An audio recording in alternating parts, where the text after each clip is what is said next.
Bienvenidos a esta segunda sesión de este ciclo del Círculo Bastiat, dedicado a analizar y a comentar el último libro, el libro más reciente de Francis Fukuyama, El liberalismo y sus desencantados, o Cómo defender y salvaguardar nuestras democracias liberales.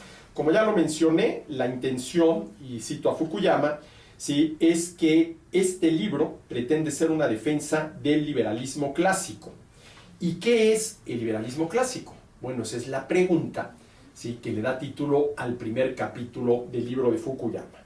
Dice el autor: existen diversas características generales que definen el liberalismo y que lo distinguen de otras doctrinas y sistemas políticos. Y cita a John Gray en su libro Liberalism, que fue publicado también por Alianza Editorial en el año 2002. Dice John Gray: existe una concepción definida del hombre y de la sociedad, moderna en su carácter, que es común a todas las variantes de la tradición liberal. En primer lugar, el liberalismo es individualista en cuanto que afirma la primacía moral de la persona frente a exigencias de cualquier colectividad social. En segundo lugar, es igualitaria porque confiere a todos los hombres el mismo estatus moral y niega la aplicabilidad dentro de un orden político o legal de diferencias en el valor moral entre los seres humanos.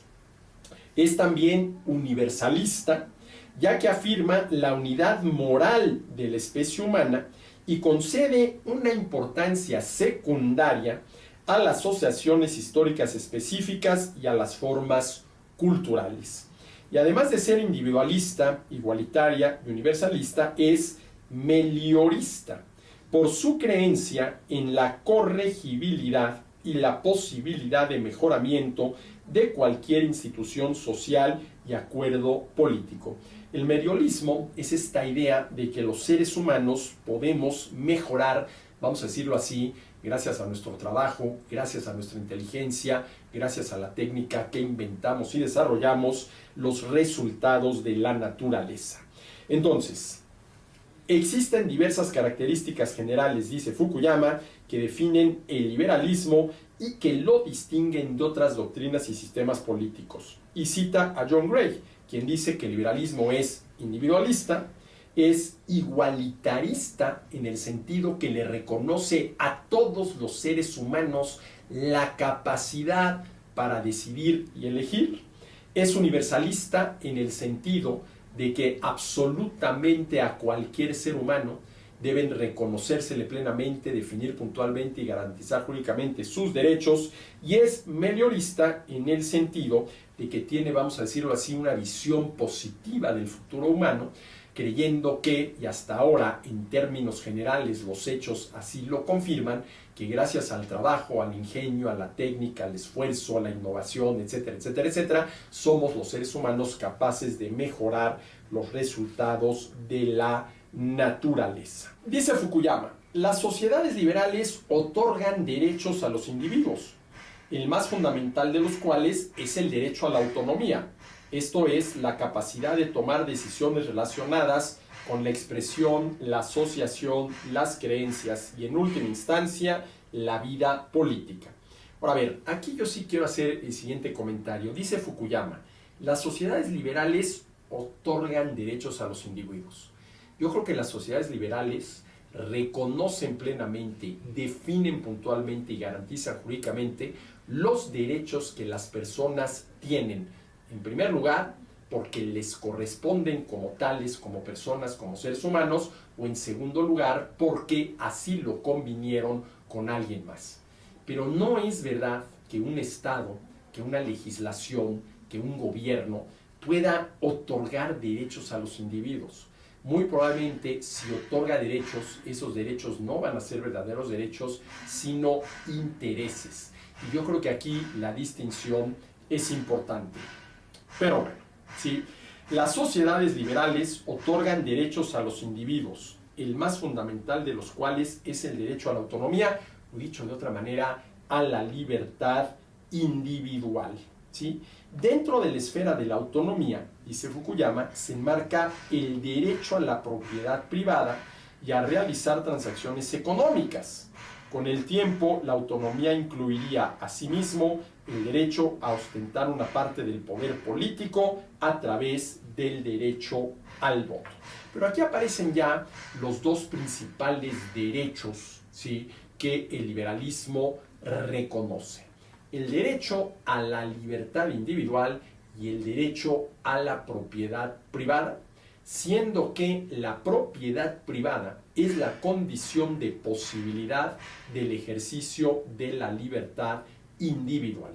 Este es un tema al cual vamos a volver más adelante y es un tema, una realidad. La propiedad privada es la condición de posibilidad del ejercicio de la libertad individual que muchos liberales simple y sencillamente no reconocen, lo cual los lleva a estar a favor, como es el caso de Fukuyama, y ya lo vamos a ver, de la redistribución del ingreso que no es otra cosa más que el producto del trabajo de cada quien, pero este es un tema al que ya llegaremos más adelante. Pero por lo pronto aquí ya aparecen como parte fundamental del liberalismo clásico el derecho a la libertad individual y el derecho a la propiedad privada, ¿sí?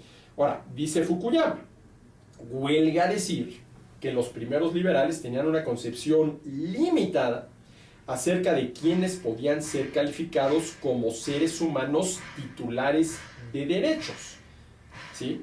Ahora, al final de cuentas, el liberalismo difiere sin duda de las doctrinas nacionalistas o las basadas en la religión que limitaban de forma explícita los derechos de determinadas razas, etnias, sexos, confesiones, castas o grupos sociales.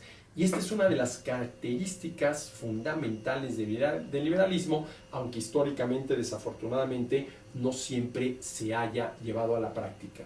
Reconocerle al ser humano derechos por el hecho de ser humano, no por el hecho de pertenecer a una nacionalidad, de pertenecer a una raza, de pertenecer a un grupo étnico, de pertenecer a una determinada religión, de pertenecer a un determinado sexo, sino por el hecho de ser humanos. Y luego dice Fukuyama, liberalismo y democracia se basan en principios e instituciones distintos.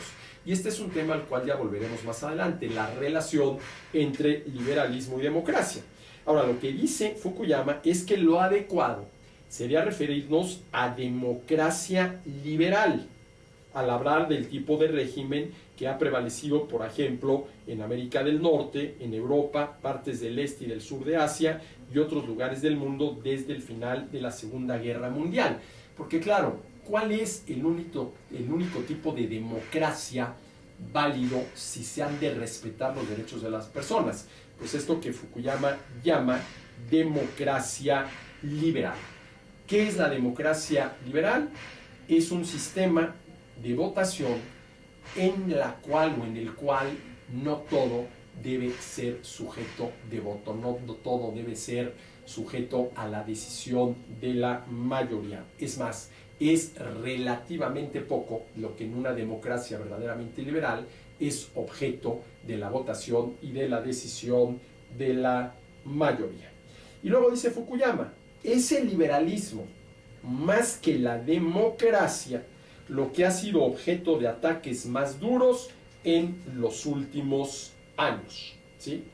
Cuando la democracia liberal entra en recesión, son las instituciones liberales las que actúan como pilotos de alarma ante el mayor ataque autoritario que se avecina. Las instituciones liberales protegen el proceso democrático limitando el poder ejecutivo. Una vez erosionadas, la propia democracia se ve atacada. Por ejemplo, un principio del liberalismo político es la división de poderes. Uno es el poder ejecutivo, otro es el poder legislativo, otro es el poder judicial y actúan como contrapesos uno del otro. Eso es un esquema de organización política liberal. Si el poder ejecutivo pretende, vamos a decirlo así, limitar los poderes tanto del legislativo como del judicial, tiene que entrar el esquema liberal de división de poderes a defender esa división de poderes, ¿sí?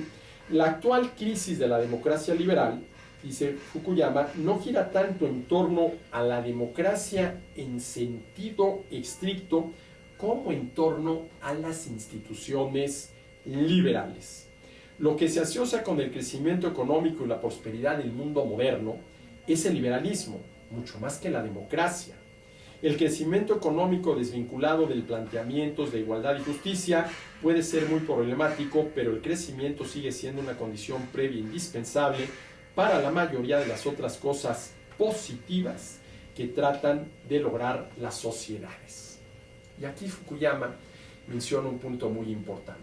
A ver, el crecimiento económico que se mide por el comportamiento de la producción de bienes y servicios no depende tanto de la democracia, sino de la economía de mercado en el sentido institucional del término, que es, digámoslo así, la dimensión económica del liberalismo, tema al cual ya volveremos más adelante.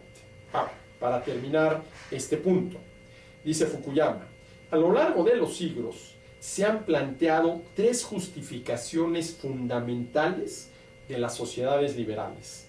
La primera se basa en un argumento pragmático. El liberalismo es una forma de regular la violencia y permitir que poblaciones distintas convivan pacíficamente unas con otras. Mientras respetes los derechos de los demás, haz lo que te dé la gana. Y eso es lo que permite, vamos a decirlo así, la mayor diversidad posible dentro de una sociedad. No todo el mundo tiene que profesar, por ejemplo, la misma religión, no todo el mundo tiene que ser de la misma nacionalidad, no todo el mundo tiene que pertenecer a la misma raza, no. La única condición es que mientras respetes los derechos de los demás, que verdaderamente sean derechos, haz lo que quieras, ¿sí? La primera se basa en un argumento pragmático. El liberalismo es una forma de regular la violencia y permitir que poblaciones distintas convivan pacíficamente unas con otras. La segunda es moral. El liberalismo protege la dignidad humana básica y en particular la autonomía humana, la capacidad de cada individuo para tomar decisiones a partir de esa facultad que tenemos todas las personas para decidir y elegir por nosotros mismos, respetando los derechos de los demás. Haz lo que te dé la gana. No puede haber un mayor horizonte de libertad que este. Y por último, la justificación final es económica. El liberalismo promueve el crecimiento económico y todas las cosas buenas que conlleva, protegiendo los derechos de propiedad y la libertad para realizar transacciones. Y este es un punto muy importante que muchas veces no se acaba de entender. El liberalismo en materia económica es economía de mercado en el sentido institucional del término, que son aquellas economías en las cuales los derechos de los agentes económicos están plenamente reconocidos, puntualmente definidos y jurídicamente garantizados. Y eso es una condición indispensable para que el crecimiento económico que se mide por medio de la producción de bienes y servicios y que está relacionado con la creación de empleos, puesto que para producir alguien tiene que trabajar, y con la generación de ingresos, puesto que a quien trabaja se le paga, sea la mayor posible. Entonces, ¿sí?, a lo largo de los siglos se han planteado tres justificaciones fundamentales de las sociedades liberales: la pragmática, la moral y la económica. La pragmática, la moral y la económica, ¿sí? El liberalismo clásico, ya para terminar con este capítulo, puede entenderse como una solución institucional al problema de gobernar la diversidad, o dicho de otro modo, de gestionar pacíficamente la diversidad en sociedades plurales, ¿sí? Las clases de diversidad que pueden gestionar con éxito las sociedades liberales, sin embargo, no son ilimitadas. Pero ¿cuál es la gran ventaja del liberalismo clásico? Que si aceptamos que el mismo es un principio de conducta que dice, respetando los derechos de los demás, haz lo que quieras, ese principio de conducta traducido, por ejemplo, en un determinado sistema político, en un determinado marco jurídico, en un determinado sistema económico, es el que permite el mayor horizonte de libertad. Pues hasta aquí esta segunda sesión de este ciclo del Círculo Bastiat, dedicado a analizar y comentar el más reciente libro de Francis Fukuyama, El liberalismo y sus desencantados.